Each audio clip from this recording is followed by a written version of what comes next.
Hello everybody, my name is Dratnos and welcome to another episode of Dratnos Reads You the Patch Notes. Today we have class tuning. So as Season 2 continues, we're monitoring class balance, making adjustments to specializations that become outliers in group content and in PvP. With scheduled weekly maintenance, we will make the following changes. Unholy DK. Pact of the Sand Lane now stores 25% of all shadow damage dealt into Blood Beast, was 50%. So this is another nerf to the Blood is Life big Blood Beast explosions that you can get. This is a highly variable part of Sand Lane's DPS. In a Mythic Plus situation, this might be a 10% nerf if you're proccing at the perfect times across a dungeon, or it might be a 2% nerf if you're having pretty bad procs across a dungeon. So it's a very high variance part of the Unholy kit, but it is getting a sizable nerf here. Now, to compensate for this loss of damage, which is largely AoE, I mean, this is a single target nerf as well, there are some single target buffs coming from the auto attacks of Ray's Abomination and from the Frostbolts of the Magi from Army of the Damned. So hopefully on single target, things are all okay here. Unholy actually a pretty good single target DPS under the right circumstances, although the M plus single target that it does tends to be a little bit weak, especially if you don't get the PI, which usually you do if you've got a priest in your group, but yeah, overall, this should be hopefully fine for a single target for the raid, that kind of thing. And another nerf to Sand Lane as well, maybe making Rider inch closer and closer to being an option for Unholy, which I'm a fan of. I like the Rider playstyle more than the Sand Lane playstyle personally. All right, Demon Hunter, we are going to have some changes for Havoc, a 4% buff to all ability damage. So a nice little buff. The spec is not far behind in either M plus or in Raid, but it's nice to see that. The bigger change as well is Reaver's Mark debuff application can no longer be parried.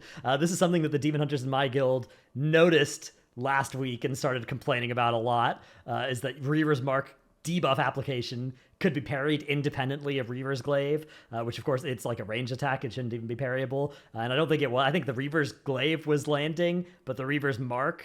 Oh yeah, because Reaver's Mark gets applied off of Chaos Strike anyway, so... but yeah, the Chaos Strike could land, but the Reaver's Mark could get parried, which was funny. But of course, it's good that it doesn't work that way, so this is a good change for both Havoc and Vengeance. Druid Guardian is getting a 5% damage buff across the board. This is nice. Guardian, again, is not that far behind in actual how good it is territory if you're playing it.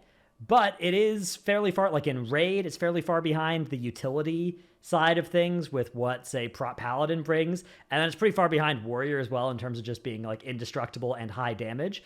And then an M+, you know, it's a decent chunk behind the utility as well, but not that much. There are people succeeding on Guardian Druid. The buff here is nice. Guardian took an incidental nerf when in M+, when they nerfed Moonkins, the Elun's Chosen, and it also affected Guardian. It was a tiny nerf, but it was still sad to see Guardian getting nerfed when it deserved to get buffed. So it's nice to see it now getting a buff, and 5% is a pretty big number for all ability damage to go up. Notably as well, this is going to increase their Druid of the Claw single target, which is already quite strong. So Druid of the Claw single target is getting kind of scary for like, you know, just tank DPS in Raid if you can play Druid of the Claw, which, depending on the fight, depending on your ability to operate the Guardian Druid, depending on your co-tank and how much they can, you know, hold the boss during certain spots, you can potentially do a lot of damage on Guardian if you are... The problem is playing Druid of the Claw on a hard mythic fight is quite difficult to do so. And if you're ever dying as a result of trying to do cat weaving, you are griefing compared to just, you know, playing it safe and doing less damage. Feral Druid is also getting buffed here with all abilities and auto attack damage going up by 3%. So a small buff, but it is a full 3% because it's literally everything except for, I guess, trinkets and stuff. So yeah, nice for Feral Druid, a spec, again, that a little bit behind, a little bit underused, so nice to see it getting buffed. Augmentation Evoker, 15% buff to all spells and abilities. Now, Augmentation Evoker actually doesn't scale 100% with this, because this doesn't increase the potency of Ebb and Might, doesn't increase the explosion value of Breath of Eons, except for, I guess, buffing the damage that you contribute to your Breath of Eons.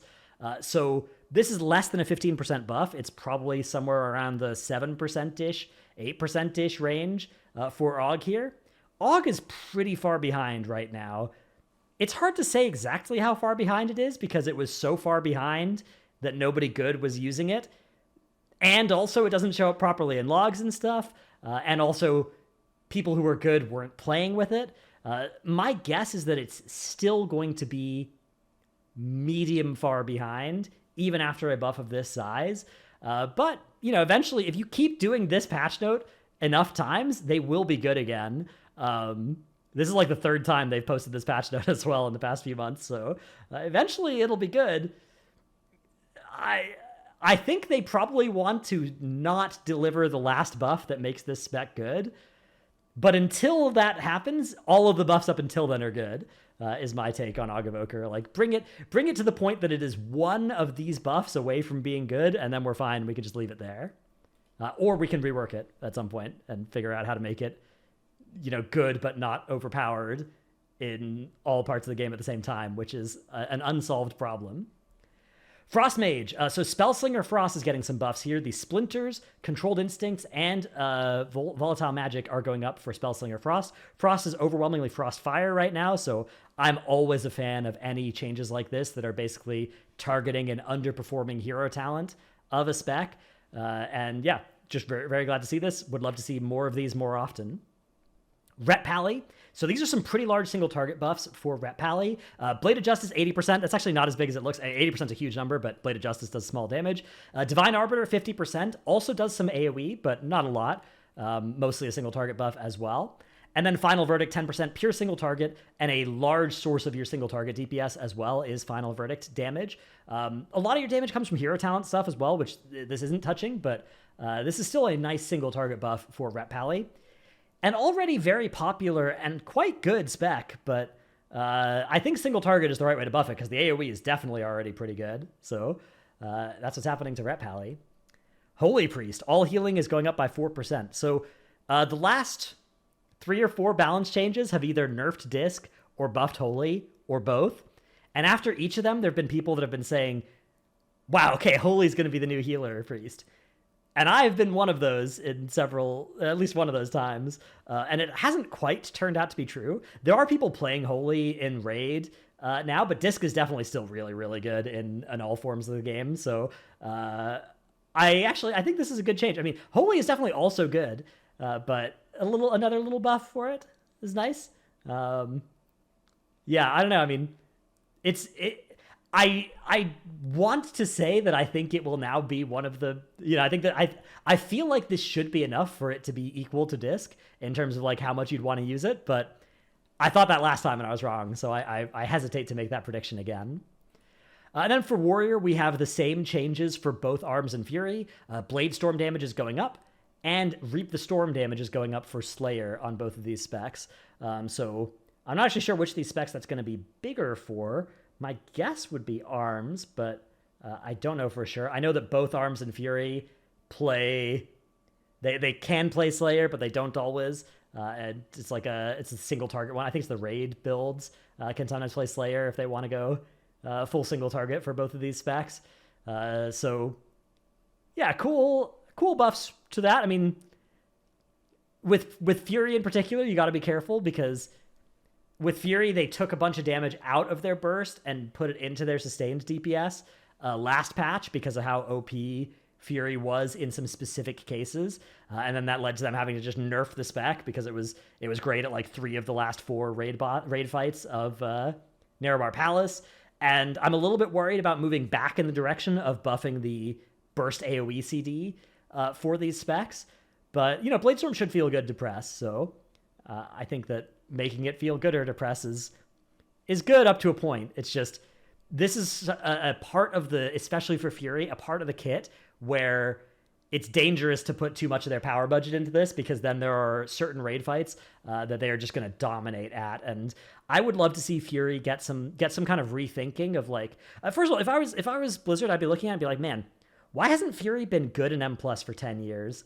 What can we do to change that? Because on paper, it should be a good M+ spec, right? You've got short CDs, good ability to just use the same build between single target and AoE situations, good in AoE fights in Raid. So why isn't this a spec that anybody, uses in high keys? I think one easy slam dunk win is just making Rallying Cry get the same treatment that Darkness and a bunch of other cooldowns get, where they're more effective outside of Raid groups, because Rallying Cry has been nerfed into the ground, and it's still kind of decent in Raid, but it's so underwhelming in all other parts of the game.